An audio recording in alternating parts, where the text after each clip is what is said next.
Қайырлы күн баршаңызға достар, менің каналыма қош келдіңіздер. Бүгін сіздермен қамыры ерекше дәмді жұмсақ болып шығатын кішкентай пиццалар дайындайтын боламыз. Каналыма жаңадан қосылған болсаңыз, подписация басып, тіркеліп қоюды ұмытпаңыз. Видеоны міндетті түрде соңына дейін қарап, өз бағаларыңызды беріп кетіңіздер.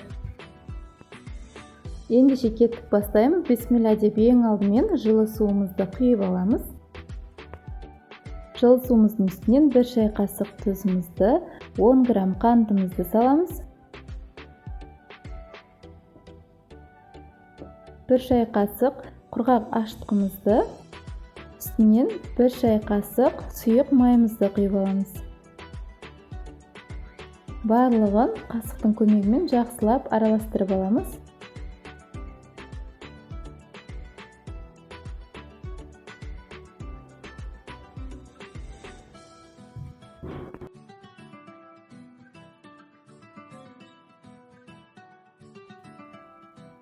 Енді ұнымызды ұн илегіштің көмегімен аз-аздан сала отырып, жұмсақ етіп қамыр илеп алатын боламыз.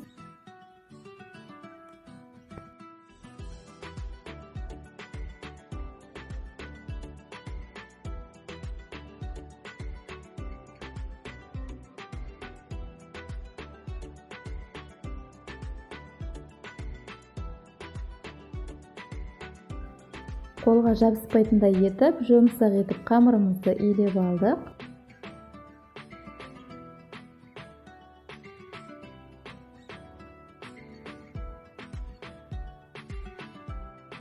Дайын қамырымыздың үстін ыдысымызбен жауып, жылы жерге 30 минутқа қалдыратын боламыз. Осы уақытта салмасын дайындап алатын боламыз. Ірімшігімізді үккіштің көмегімен осылай майда етіп өткізіп алатын боламыз.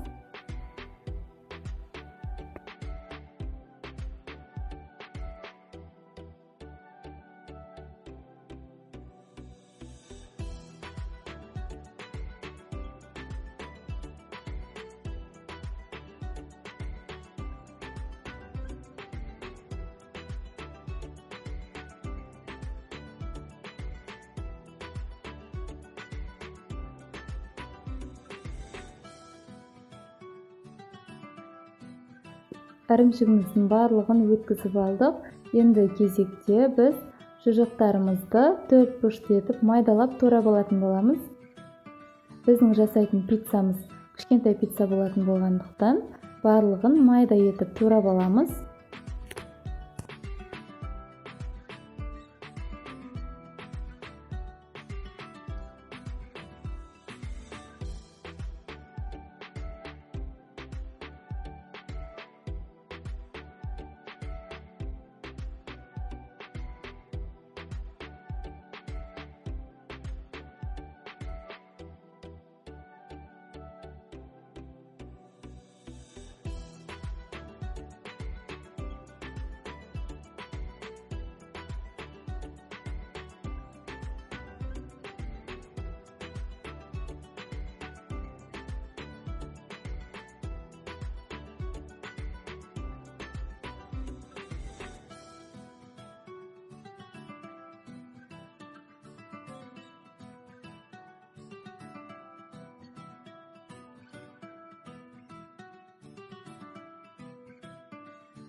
Шұжықтарымыздың барлығын турап біттік. Бізде осы уақытта қамырымыз ашып, дайын болып тұр.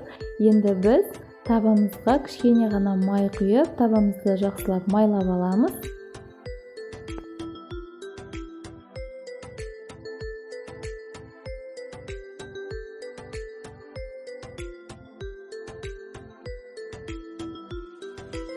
Дайын қамырымызды кішкентай бөліктерге бөліп алатын боламыз. Табадағы майдан алып, қолымызды майлап, қолға қамыр жабыспайтындай етіп, дәл осылай кіші бөліктерге бөліп, дөңгелек етіп, дөңгелеп пішінге келтіріп алатын боламыз.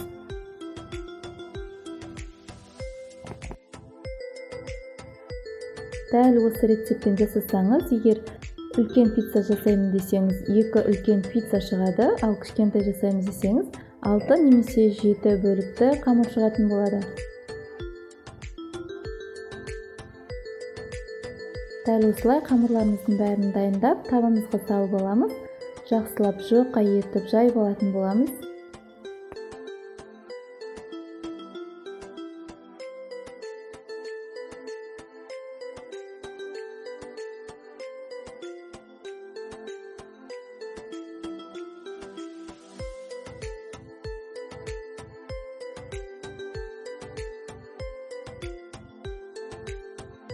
Қамырымыздың ортасын барынша жұқа етіп жайған дұрыс. Бұл ашыған қамыр болғандықтан ісініп нан сияқты болып қалмас үшін барынша жұқа етіп жая беріңіздер.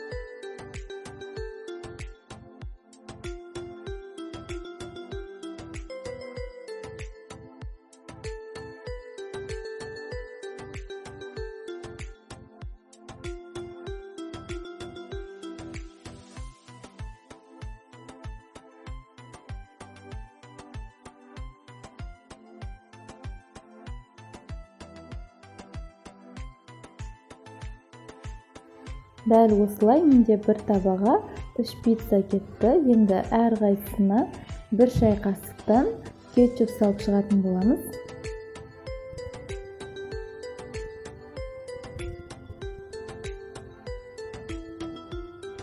Майонезімізді де 1 шай қасықтан салатын боламыз.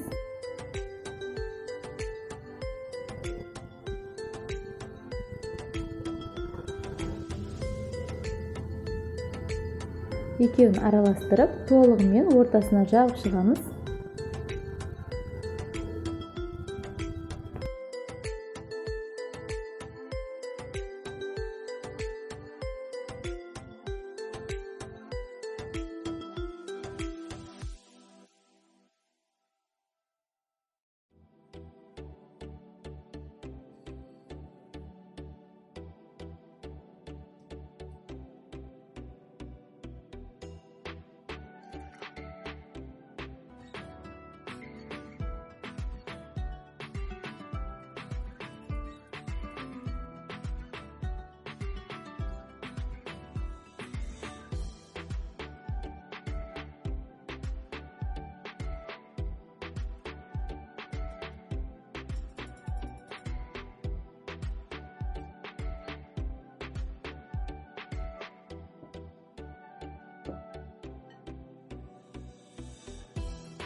Барлығын жақсылап араластырып жағып алдық. Енді бетіне салмасын салатын боламыз.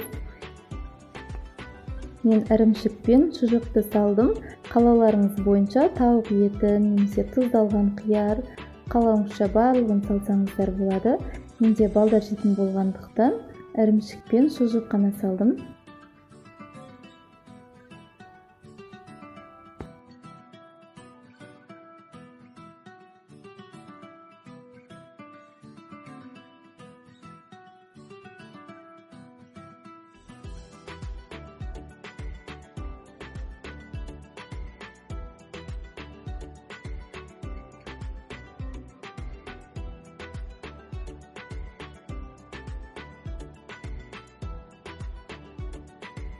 Алдын ала қызып тұрған пеште 180 немесе 200 градуста қызарғанға дейін жақсылап пісіріп алатын боламыз.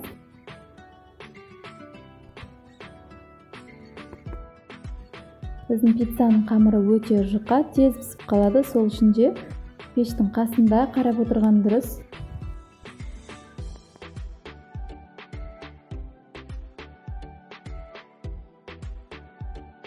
Пиццаларымыздың шеті осылай сарғайып бастаған кезде пиццаларымызды алып, бетінен қалған сырымызды себеміз және де 2-3 минутқа қайтадан пешке салып алатын боламыз.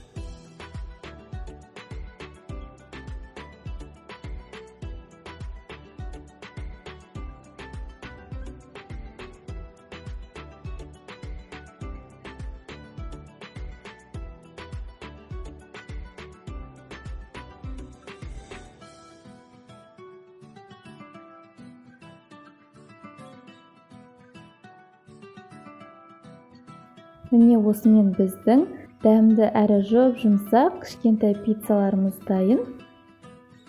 Міне сіздерге ыстық күйінде бөліп көрсетіп жатырмын. Сондай жұп-жұмсақ, нәзік болып шығады. Балаларыңызға ұнайтыны сөзсіз. Дәл осы рецептпен міндетті түрде балаларыңызға жасап беріңіздер. Дәмі сондай керемет болып шығады. Видеом сіздерге пайдалы болды деген ойдамын. Егер видео ұнаған болса, лайк басып, пікір қалдырып қолдауды ұмытпаңыздар. Назарларыңызға үлкен рахмет.